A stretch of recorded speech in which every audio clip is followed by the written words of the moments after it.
আসসালামু আলাইকুম। আজকে কুমড়া খেতে শুকনো গোবরগুলো ছিটিয়ে দিলাম। ক্ষেতের কোনায় যে গোবরগুলো রাখা হয়েছিল ওই গোবরগুলো শুকিয়ে গেছে। এখন ওই গোবরগুলো ভালোভাবে ছিটিয়ে দিয়ে তারপর পুরো ক্ষেতটা কুবিয়ে নিব, কারণ আজকে খেতে পানি দিতে হবে।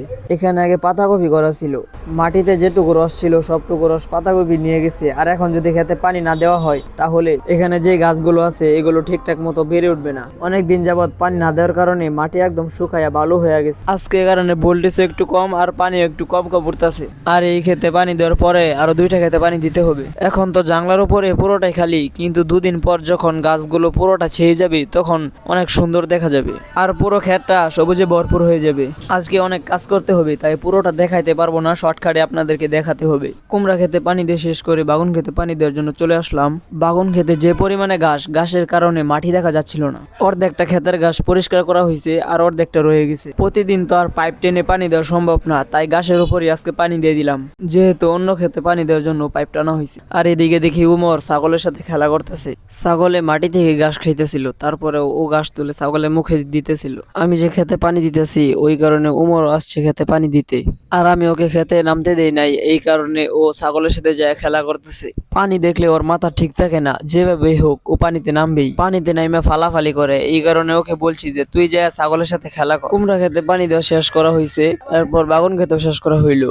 এখন আর একটা বাগুন ক্ষেত বাকি আছে, ওই খেতে পানি দিতে হবে। পানি দেওয়ার আগে খেতে অনেকগুলো বাগুন আছে গাছে, এই বাগুনগুলো তুলতে হবে। তাই আমি আর আলবি একটা বোল নিয়ে আসলাম বাগুনগুলো রাখার জন্য। আয়সা দেখি আব্বা অনেকগুলো বাগুন অলরেডি তুলে ফেলছে। আমিও কিছু তুললাম আর উমরও কিছু তুললো। বাগুনের কাটার জন্য বাগুন ঠিক মতো তোলা যায় না, আর এখনো বাগুনের পরিপূর্ণ ফলন আসে নাই, মাত্র আসা শুরু হয়েছে।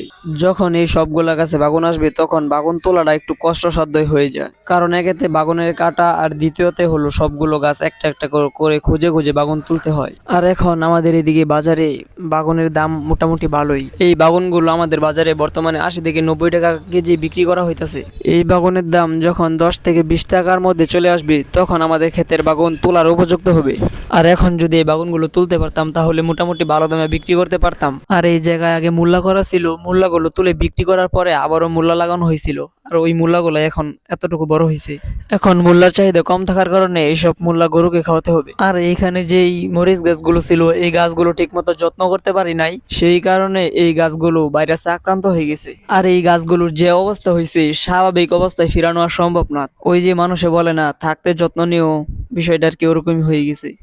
মাটি শুকাইতে শুকাইতে যে এক অবস্থা হয়েছে, পানি দিতে খাইয়ে ফেলতেছিল, তাই প্রচুর পরিমাণে পানি লাগছে এই খেতে। আর সবগুলো খেতে পানি দেওয়া শেষ করে আব্বা আসলো মাছ মারতে। আর আমাদের এই ছোট পুকুরে প্রতি বছরই মাছ ছাড়া হয়, কিন্তু পানি শুকানোর পরে মাছ আর পাওয়া যায় না।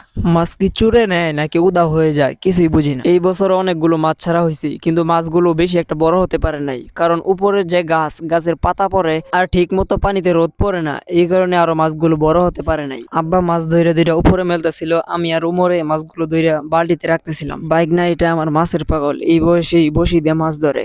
গতকালকে আমিও মাছ ধরতে নামছিলাম, কিন্তু এই চাবি দিয়ে মাছ ধরতে পারি না। চাবির নিচের দিকে যে সুতা দিয়ে একটা বান দেওয়া থাকে, মানে আর কি সবগুলো কাঠি যে একসাথে করে রাখে, আমি যখন নামছিলাম ওই বানটা ছিঁড়ে গেছিল, এই কারণে মাছ পড়ার পরেও মাছ ধরতে পারি নাই, কারণ মাছগুলো সব ফাঁকা দিয়ে চলে গেছে। পরে আমি নিচের বানটা কোনো রকম খালি পেঁচ দিয়ে রাখছিলাম, আর আব্বা ওভাবে চাবি নিয়ে নেমে গেছে মাছ ধরতে। আর কয়েকটা মাছ ধরার পরেই নিচে যে বানগুলো আমি দিছিলাম আগে খুলে যাওয়ার কারণে ওই বানগুলো আবারও খুলে গেছে। বান খুলে যাওয়ার পরেও কয়েকটা মাছ আটকানো হয়েছিল, কিন্তু মাছগুলো আর থাকে না, ওই ফাঁকা দিয়া সবগুলো মাছ চলে যায়। সত্যি কথা বলতে এই চাবি দিয়ে আমি আমার লাইফে কখনো মাছ ধরি নাই। গতকালকে লাইফের প্রথম চাবি দিয়ে মাছ ধরতে নামছিলাম, কিন্তু প্রথম দিনই চাবি নষ্ট করে ফেললাম।